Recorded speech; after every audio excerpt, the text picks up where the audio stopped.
যে এত বড় আন্দোলন, এত বড় জোট, গোটা বাংলাদেশ আজ ঐক্যবদ্ধ।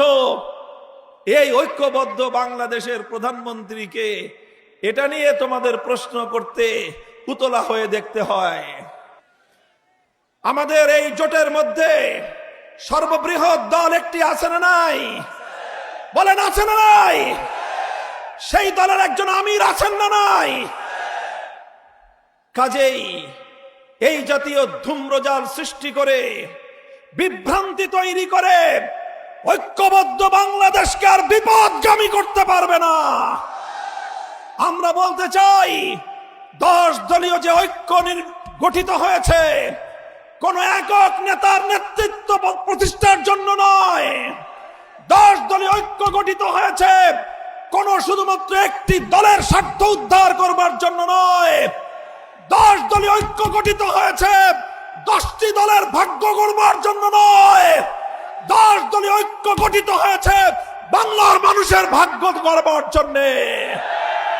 10 দলীয় ঐক্য নির্বাচন করছে নিজের দলকে প্রতিষ্ঠা করবার জন্য নয়। 10 দলীয় ঐক্য নির্বাচন করছে বাংলার মানুষের ভাগ্য পরিবর্তন করবার জন্য। বাংলাদেশে আর সেই ফ্যাসিবাদের রাজনীতি কোনদিন ফিরে আসবে না ইনশাআল্লাহ। বাংলাদেশের মানুষ মেহনতি মানুষ, বাংলাদেশের মানুষ পরিশ্রমী মানুষ। আমি লক্ষ্য করে দেখেছি, প্রতিটি সেক্টরে, প্রতিটি ক্ষেত্রে আমার দেশের মানুষ তারা পরিশ্রম করে, হাড় ভাঙ্গা খাটুনি খাটে, মাথার ঘাম পায়ে ফেলে দেশের জন্য, জনগণের জন্য তারা তিল তিল করে সম্পদ উপার্জন করে। যারা কৃষক, তারা ভোর 4টা-5টায় ঘুম থেকে উঠে ফসলের মাঠে যায়, দিনভর রোদে পুড়ে বৃষ্টিতে ভিজে মাঠে সোনার ফসল ফলায়। যারা শ্রমিক, তারা ঘাম ঝরানো শ্রম দেয়। রিকশাওয়ালা মেহনতি মানুষ, তারা অক্লান্ত পরিশ্রম করে সামান্য সামান্য পয়সা উপার্জন করে। বাংলাদেশ থেকে প্রবাসে যাওয়া আমাদের রেমিটেন্স যোদ্ধারা 8 ঘন্টার বদলে 10 ঘন্টা, 12 ঘন্টা, 16 ঘন্টা পর্যন্ত তারা পরিশ্রম করে। স্বপ্ন একটাই, তারা বিদেশ থেকে রেমিটেন্স পাঠায়, প্রবাস থেকে রেমিটেন্স পাঠায়, পরিবার একটু সুখ স্বাচ্ছন্দ্যে থাকবে, বাংলাদেশের ভাগ্যের পরিবর্তন হবে। এই স্বপ্ন নিয়ে কৃষক, শ্রমিক, মজদুর, মেহনতি মানুষ, প্রবাসী আমাদের ভাইয়েরা, বোনেরা এইভাবে এই দেশটার জন্য তারা তাদের শুধু ঘাম ঝরানো নয়, রক্ত পানি করে তারা তিল তিল করে পয়সা উপার্জন করে। অথচ বিগত 54 বছর আমরা দেখেছি আমাদের এই মেহনতি মানুষের কষ্টার্জিত সম্পদ শাসক গোষ্ঠী শাসনের চেয়ারে বসে জনগণের সম্পদ দিয়ে দেশকে উন্নয়নের বদলে নিজেদের ব্যক্তি এবং দলের ভাগ্য গড়বার জন্য বিদেশগুলোতে, বিভিন্ন দেশে তারা বেগম পাড়া গড়ে তোলে, লুটপাট চালায়। আর বাংলাদেশের মেহনতি মানুষের কপালে, আমার বাংলাদেশের নীতিবান মানুষের কপালে বারবার দুর্নীতিতে বিশ্ব চ্যাম্পিয়ন হওয়ার কলঙ্কের তিলক কেটে দেয়। এদেশের মানুষ অনেক শ্রম দিয়েছে, অনেক রক্ত দিয়েছে, অনেক জীবনের বিনিময়ে বাংলাদেশ আজ এ পর্যায়ে এসে উপনীত হয়েছে। বাংলাদেশের মানুষ বারবার আধিপত্যবাদের বিরুদ্ধে লড়াই করেছে। বাংলার মানুষ একবার ব্রিটিশ বেনিয়া আধিপত্যবাদের বিরুদ্ধে লড়াই করেছে। বাংলার মানুষ কলকাতার দাদাবাবুদের আধিপত্যবাদের বিরুদ্ধে লড়াই করেছে। বাংলার মানুষ পশ্চিম পাকিস্তানি খান পাঠানদের আধিপত্যবাদের বিরুদ্ধে লড়াই করেছে। তিনটি আধিপত্যবাদকে পরাস্ত করে বাংলার পূর্ব দিগন্তে স্বাধীনতার লাল টুকটুকে সূর্য উদিত হয়েছে। এরপরে দেশের মানুষ সেই লাল সূর্যকে বুকের রক্ত দিয়ে সবুজ পতাকার মধ্যখানে বৃত্ত আকারে বন্দী করে লাল সবুজের পতাকা নিয়ে বিশ্ব দরবারে মাথা তুলে দাঁড়াবার জন্য চেষ্টা করেছে। দুর্ভাগ্যজনকভাবে স্বাধীনতার পর থেকে বাংলাদেশের মানুষের রক্তে রাঙা সেই স্বাধীনতার সুফল এদেশের মানুষ ঘরে তুলতে পারে নাই শাসক গোষ্ঠীর ব্যর্থতার কারণে, শাসক গোষ্ঠীর দুর্নীতির কারণে, শাসক গোষ্ঠীর চুরি এবং লুটপাটের কারণে বাংলাদেশের মানুষ কাঙ্ক্ষিত উন্নতি অর্জন করতে পারে নাই। আমাদের বাংলাদেশ এখনো পর্যন্ত সেই পর্যায়ে উপনীত হতে পারে নাই। আমাদেরকে শুধুমাত্র কথার ফুলঝুরি শোনানো হয়েছে, আমাদেরকে শুধুমাত্র উন্নয়নের রোল মডেলের গাল গল্প শোনানো হয়েছে। এই সকল গাল গল্প শুনিয়ে শুনিয়ে 30 লক্ষ কোটি টাকা বাংলাদেশ থেকে পাচার করা হয়েছে।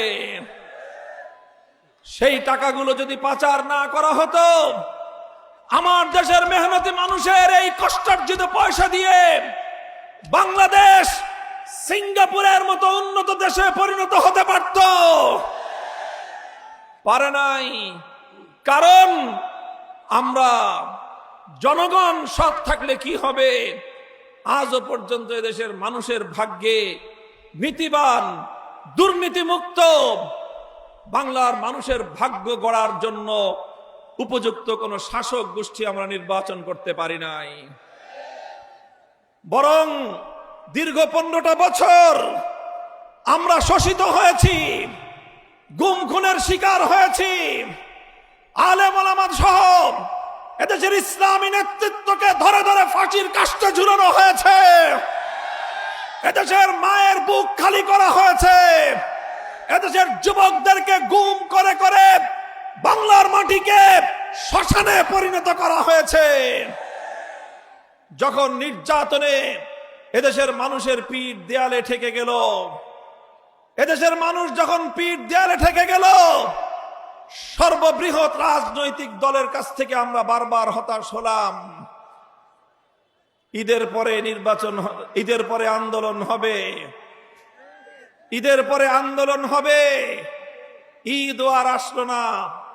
বৃহৎ রাজনৈতিক দলগুলোর পক্ষ থেকে এদেশের মানুষ আর কোন স্বৈরতন্ত্রের বিরুদ্ধে লড়াকু কোনো আন্দোলনও দেখতে পেল না। শেষ পর্যন্ত শিক্ষাঙ্গনগুলো থেকে আমার ছাত্র জনতা বেরিয়ে আসলো, স্কুল থেকে আমার সন্তানেরা বেরিয়ে আসলো, কলেজ থেকে আমাদের ভাইয়েরা বেরিয়ে আসলো, আলিয়া মাদ্রাসা কওমি মাদ্রাসা থেকে আমাদের সোনার সন্তানরা রাজপথে নেমে আসলো। প্রতিটি বিশ্ববিদ্যালয় আন্দোলনের দাবানলে পরিণত হলো। ছাত্র জনতা হাজার হাজার বুকের তাজা রক্ত দিয়ে বাংলার মাটিকে পুত পবিত্র করলো। এইভাবে ছাত্রদের নেতৃত্বে এক অভূতপূর্ব বিপ্লবের মধ্য দিয়ে বাংলাদেশ ফ্যাসিবাদ মুক্ত হলো। তখন তো কেউ প্রশ্ন করে নাই এত বড় আন্দোলন হচ্ছে, এর প্রধান নেতাকে। এখন তোমরা প্রশ্ন করো যে এত বড় আন্দোলন, এত বড় জোট, গোটা বাংলাদেশ আজ ঐক্যবদ্ধ, এই ঐক্যবদ্ধ বাংলাদেশের প্রধানমন্ত্রীকে এটা নিয়ে তোমাদের প্রশ্ন করতে উতলা হয়ে দেখতে হয়। আমাদের এই জোটের মধ্যে সর্ববৃহৎ দল একটি আছে না নাই? বলেন আছে না নাই? সেই দলের একজন আমির আছেন না নাই? কাজেই এই জাতীয় ধূম্রজাল সৃষ্টি করে, বিভ্রান্তি তৈরি করে ঐক্যবদ্ধ বাংলাদেশকে আর বিপদগামী করতে পারবে না। আমরা বলতে চাই 10 দলীয় যে ঐক্য গঠিত হয়েছে, কোন একক নেতার নেতৃত্ব প্রতিষ্ঠার জন্য নয়। 10 দলীয় ঐক্য গঠিত হয়েছে কোন শুধুমাত্র একটি দলের স্বার্থ উদ্ধার করবার জন্য নয়। 10 দলীয় ঐক্য গঠিত হয়েছে 10টি দলের ভাগ্য গড়বার জন্য নয়। 10 দলীয় ঐক্য গঠিত হয়েছে বাংলার মানুষের ভাগ্য গড়বার জন্য। 10 দলীয় ঐক্য নির্বাচন করছে নিজের দলকে প্রতিষ্ঠা করবার জন্য নয়, 10 দলীয় ঐক্য নির্বাচন করছে বাংলার মানুষের ভাগ্য পরিবর্তন করবার জন্য। তাই আমরা বলতে চাই, আমাদের 10 দলের পক্ষ থেকে যেখানে যাকে প্রার্থী করা হয়েছে সে কোনো একক দলের প্রার্থী নয়, এমনকি সে শুধু 10 দলের প্রার্থী নয়, সে নিপীড়িত বাংলার জনগণের, আপামর জনগণের মনোনীত প্রার্থী। ডক্টর শফিকুল ইসলাম মাসুদ একটি অপার সম্ভাবনাময় মেধাবী মুখ।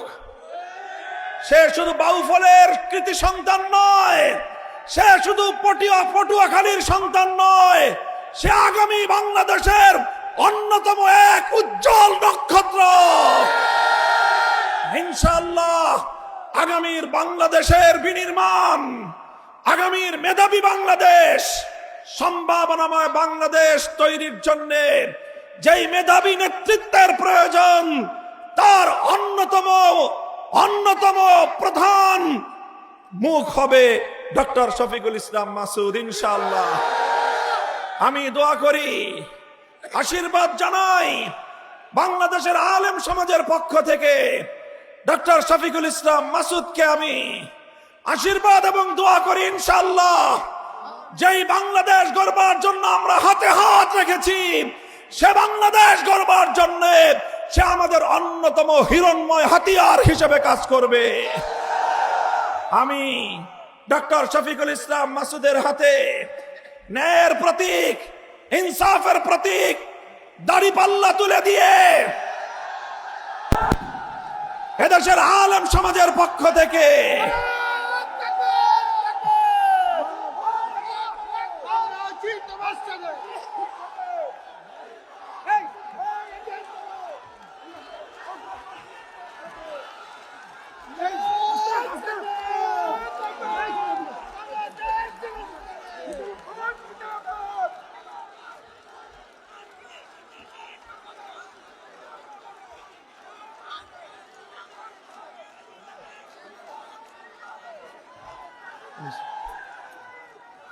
ইনশাআল্লাহ মনে রাখবেন, কোন কোন আসনে আমাদের এক এক আসনে প্রতীক এক একটা হতে পারে। আমরা 10টি দল, আমাদের দলীয় নাম ভিন্ন হতে পারে, কিন্তু আজকে বাংলাদেশকে নতুন ভাবে তৈরির জন্য পরিবর্তনের যেই ধারা জুলাই বিপ্লবের মাধ্যমে সূচিত হয়েছে, জুলাই বিপ্লবের মাধ্যমে সূচিত সংস্কার এবং সেই পরিবর্তনের ধারাকে সফলতার দ্বার প্রান্তে উপনীত করার জন্য আগামী 12ই ফেব্রুয়ারির ত্রয়োদশ জাতীয় সংসদ নির্বাচনে 10 দলীয় ঐক্যের প্রার্থীদেরকে নির্বাচিত করতে হবে, ভোট দিতে হবে এবং তাদের গলায় বিজয়ের মালা তুলে দিতে হবে ইনশাআল্লাহ। আমি আশ্চর্যান্বিত হয়ে লক্ষ্য করছি, 10 দলীয় ঐক্যের অধীনে, 10 দলীয় ঐক্যের নেতৃত্বে মুক্তিকামী বাংলার মানুষ আজ যেভাবে মাঠে ময়দানে ঝাঁপিয়ে পড়েছে, জনতার যে বাঁধ ভাঙ্গা স্রোত শুরু হয়েছে, এটা দেখে আধিপত্যবাদী শক্তি এবং তাদের বাংলাদেশি এজেন্টদের মাথা খারাপ হয়ে গিয়েছে। যারা মনে করেছিল যে আবার নতুন কোন দালাল অথবা দোসর সৃষ্টি করে বাংলাদেশটাকে ভিন দেশিরা লুটে পুটে খাবে, লক্ষ্য করে শুনুন, ভিন দেশি শক্তি, বিদেশি আধিপত্যবাদী শক্তি যুগের পর যুগ, বছরের পর বছর বাংলার মানুষের মাথার উপর তাদের দোসর এবং সেবাদাসদেরকে বসিয়ে বাংলাদেশ থেকে তারা রক্ত চুষে খেয়েছে, লুটে পুটে খেয়েছে। এক দোসরের দিন শেষ হলে নতুন আর এক দোসরকে বসানোর জন্য তারা পায়তারা চালিয়েছে। এবার বাংলার মানুষ ঐক্যবদ্ধ হয়েছে, আর কোন দোসরের চেহারা তারা দেখতে চায় না। বাংলার মানুষ এবার নিজেদের ভাগ্য নিজেরাই করতে চায়। তাই তারা দিশেহারা হয়ে পড়েছে, যা তা বলা শুরু করেছে। এটা প্রমাণ করে যে তারা তাদের পরাজয়ের পূর্ণ আভাস দেখতে পাচ্ছে। আমরা পরিষ্কার ভাষায় বলি, ইনসাফের যে বাংলাদেশ গড়বার জন্যে শরীফ ওসমান হাদিরা শাহাদাত বরণ করেছে, আমাদের ভাইয়েরা যে ইনসাফের জন্য রক্ত দিয়েছে, ব্যালট বিপ্লবের মাধ্যমে ইনসাফের বাংলাদেশ আমরা গড়েই ছাড়বো ইনশাআল্লাহ। আমরা যদি ব্যালট বিপ্লবের মাধ্যমে ইনসাফের বাংলাদেশ গড়তে না পারি, জুলাই বিপ্লব সার্থক হবে না। এবারের নির্বাচন একদিকে সংসদ নির্বাচন, আরেকদিকে জুলাই সনদ বাস্তবায়নের গণভোটের নির্বাচন। মনে রাখবেন, সংসদ নির্বাচন 5 বছর পর পর আসে, কিন্তু এমন সনদ বাস্তবায়নের এই নির্বাচন গণভোট, এটা কিন্তু অর্ধ শতাব্দীতে একবারের বেশি আসে না। তাই গণভোটে জুলাই সনদকে আইনি ভিত্তি কার্যকর করার মধ্য দিয়ে ফ্যাসিবাদের দুয়ার চিরতরে বন্ধ করতে হবে। যারা ফ্যাসিবাদী বন্দোবস্ত ধ্বংস করতে চায় না, বরং আবার ফ্যাসিবাদকে ফিরিয়ে আনতে চায়, তারা আজকে দ্বিধান্বিত, তারা আজকে দ্বিধাগ্রস্ত। তারা দিনের আলোতে বলে গণভোটে হ্যাঁ বাক্সে সিল মারবা, রাতের অন্ধকারে আবার বলে না বাক্সে সিল মারবা। আমি আপনাদেরকে জিজ্ঞাসা করি, যারা প্রকাশ্যে এক কথা বলে আবার গোপনে আরেক কথা বলে, আপনাদের দেশে তাদেরকে কি বলা হয়? বাংলার মানুষ আর কোনদিন মুনাফিকের রাজনীতিতে আস্থা রাখতে পারে না। এদেশের মানুষকে অনেক ভৌতাবাজি হয়েছে, অনেক প্রতারণা হয়েছে। এবার রাজপথে আমরা সব ভৌতাবাজি মোকাবেলা করব। 12ই ফেব্রুয়ারি ব্যালটের মাধ্যমে মুনাফিককে চূড়ান্ত ভাবে আমরা বাংলা থেকে উৎখাত করে দিব ইনশাআল্লাহ। আমার মা বোনেরা, আমি আপনাদেরকে বিশেষভাবে অনুরোধ করি, আপনারা নতুন বাংলাদেশ গড়বার ক্ষেত্রে সবচেয়ে বেশি ত্যাগ দিয়েছেন। আপনাদের কলিজার টুকরা সন্তানগুলোকে আমাদের মায়েরা জুলাই যুদ্ধের সময় আপনারা যুদ্ধের রণাঙ্গনে পাঠিয়ে দিয়েছেন। বলেছেন, আমার সন্তান তুমি যদি শহীদ হও, আমার এক দুলালের রক্ত দিয়ে লক্ষ মায়ের সন্তানরা মুক্তি পাবে। বাংলার সেই বীরাঙ্গনা মা জাতিকে আমি সালাম জানাই। আপনারা আগামীর বাংলাদেশ গড়বার জন্য, আপনাদের সন্তানদের রক্তকে সার্থক করবার জন্য ঘরে ঘরে যাবেন, মানুষকে বলবেন, বাংলাদেশের মানুষ, আলেম সমাজ, এদেশের ধর্মপ্রাণ মানুষ, এদেশের জুলাই বিপ্লবীরা, দেশপ্রেমিক শক্তি সকলে আজ ঐক্যবদ্ধ হয়েছে। কাজেই এই সুযোগ যদি হাতছাড়া করি আমরা, তাহলে আবার নতুন করে এমন আরেকটি সুযোগ তৈরি হতে বহুদিন সময় লেগে যাবে। কাজেই এই সুবর্ণ সুযোগকে হাতছাড়া করা যাবে না। বাংলাদেশ জামাতে ইসলামী, জাতীয় নাগরিক party NCP, Bangladesh Khelafat Majlis, AB party সহ 10টি দল আমরা হাতে হাত রেখে আজ ঐক্যবদ্ধ হয়েছি। আমাদের কোন ভাই তারা আমাদের সাথে থাকবেন কি থাকবেন না দ্বিধান্বিত আছেন। আমি আপনাদেরকে একটা কথা বলতে চাই, আলাদা আলাদা নির্বাচন করার বহু সময় আছে, বহু সময় থাকবে। এবার ইনসাফের জোটকে, এবার ইনসাফের ঐক্যকে বিজয়ী করতে না পারলে ইতিহাসের দায় আমরা কোনোদিন শোধ করতে পারবো না।